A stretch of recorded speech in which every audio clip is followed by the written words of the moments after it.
Narasaraopet BRS మాజీ MLA Peddireddy Sudarshan రెడ్డిని ఎవరైనా టార్గెట్ చేశారా? లేకపోతే ఎవరైనా ఒత్తిడికి గురి చేశారా? 5,00,00,000 ఆస్తులు కూడా లేని ఈ మాజీ ఎమ్మెల్యే ఎవరికి టార్గెట్ అయ్యారు? అయితే తాజాగా యశోద హాస్పిటల్ విడుదల చేసిన ఈ బులెటిన్‌లో పెద్దిరెడ్డి సుదర్శన్ రెడ్డి గారు భారీ ఒత్తిడికి గురయ్యారు. ఆ ఒత్తిడి కారణంగానే గుండెపోటు వచ్చింది. అయితే ఇదే క్రమంలో తన ఆరోగ్యం భారీగా క్షీణించడంతో వరంగల్‌లోని ఒక హాస్పిటల్ నుండి హైదరాబాద్‌లో ఉన్న యశోద హాస్పిటల్‌కి తరలించారు. ఇదే క్రమంలో అక్కడ స్థానికంగా BRS working president KCR, Harish Rao గూడా అదే అంబులెన్స్‌ని వరంగల్ నుండి హైదరాబాద్ వరకి అదే అంబులెన్స్ వెనుక వాళ్ళు ఫాలో అయ్యి వచ్చారు. పెద్దిరెడ్డి సుదర్శన్ రెడ్డి ఆరోగ్యం బీఆర్ఎస్ నేతలకి ఎందుకంత ముఖ్యంగా మారింది? ఎటువంటి చెడు అలవాట్లు లేని అతని ఆరోగ్యం ఒక్కసారిగా క్షీణించడానికి గల కారణాలు ఏమై ఉండొచ్చు? పెద్దిరెడ్డి సుదర్శన్ రెడ్డిని అపోజిషన్ పార్టీ వాళ్ళు టార్గెట్ చేశారా? ఎటువంటి అక్రమాలు చేయని పెద్దిరెడ్డి సుదర్శన్ రెడ్డిని ఏ నేత టార్గెట్ చేశారు? అతను ఎందుకు మానసిక ఒత్తిడికి గురయ్యారు? బీఆర్ఎస్ అధినేత కేసీఆర్ కూడా పెద్దిరెడ్డి సుదర్శన్ ఆరోగ్యం పట్ల గట్టిగానే శ్రద్ధ తీసుకుంటున్నట్లు మనం చూస్తున్నాం. అయితే పెద్దికి ఏం కావద్దు, పెద్ది ఎలాగైనా బతకాలి అని యశోద హాస్పిటల్ సిబ్బందిని అతను చేతులు జోడించి వేడుకున్న విజువల్స్‌ని మనం చూసాం. అయితే పెద్దిరెడ్డి సుదర్శన్ రెడ్డి ప్రాణం బీఆర్ఎస్‌లో అంత ముఖ్యంగా ఎందుకు మారింది?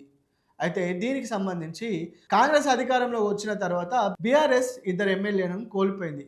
ఆ తర్వాత ఇప్పుడు పెద్దిరెడ్డి సుదర్శన్ రెడ్డి ఆరోగ్యం క్షీణించడంతో అతని ప్రాణాలు పోకుండా కాపాడేందుకు అన్ని విధాలా ప్రయత్నిస్తున్నారు బీఆర్ఎస్ పార్టీ శ్రేణులు. అయితే హరీష్ రావు, కేటీఆర్ కూడా హాస్పిటల్ సిబ్బందిని కాంటాక్ట్ అయ్యి వారితో డైలీ మాట్లాడుతున్నారు. పెద్దిరెడ్డి సుదర్శన్ రెడ్డి ఆరోగ్యం పట్ల వాళ్ళు విచారిస్తున్నారు. అయితే ఎటు చేసి అమెరికా నుంచైనా డాక్టర్స్‌ని దించి అతను కోలుకునేలా చేయండి అని వారిని వేడుకుంటున్నారు. అయితే రీసెంట్‌గా కేసీఆర్ యశోద హాస్పిటల్‌కి వెళ్ళి పెద్దిరెడ్డి సుదర్శన్ రెడ్డి వాళ్ళ ఫ్యామిలీని ఓదార్చారు. అక్కడున్న వైద్యులతో మాట్లాడి ఎలాగైనా అతని ప్రాణాలు నిలబెట్టమని వేడుకున్నారు. అయితే ఇదే క్రమంలో మరి పెద్దిరెడ్డి సుదర్శన్ రెడ్డి ఆరోగ్యం పట్ల వైద్యులు విడుదల చేసిన ఈ ప్రకటన ఎలా ఉందంటే, బ్రెయిన్ సెల్స్ అనేటివి చిన్న చిన్నగా డ్యామేజ్ అవుతున్నాయి. రక్త ప్రసరణ కూడా నార్మల్‌గా వెళ్ళిపోతుంది.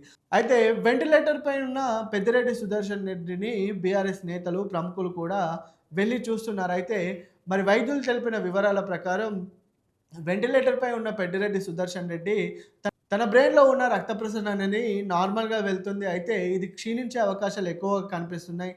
అదే విధంగా గుండెపోటు రావడంతో దాదాపు 9 సార్లు సీపీఆర్ చేసినా 9 సార్ల సీపీఆర్ తర్వాత ఫలించింది. అయితే గుండె కొట్టుకోవడం మొదలైంది. అయితే ఇదే క్రమంలో అతని ఆరోగ్యానికి మెరుగైన చికిత్సను అందించాలని అమెరికా నుంచి డాక్టర్స్‌ని దించారు. అయితే ఇదే క్రమంలో డాక్టర్స్ అయితే హెల్త్ బులెటిన్ విడుదల చేయనున్నారు. మరి చూడాలి, పెద్దిరెడ్డి సుదర్శన్ రెడ్డి కోలుకోవాలని బీఆర్ఎస్ శ్రేణులు గట్టిగానే ప్రయత్నిస్తున్నారు. మరి అతను ఆరోగ్యంగా ఉండి తిరిగి ప్రజల్లోకి రావాలని అందరూ వేడుకుంటున్నారు.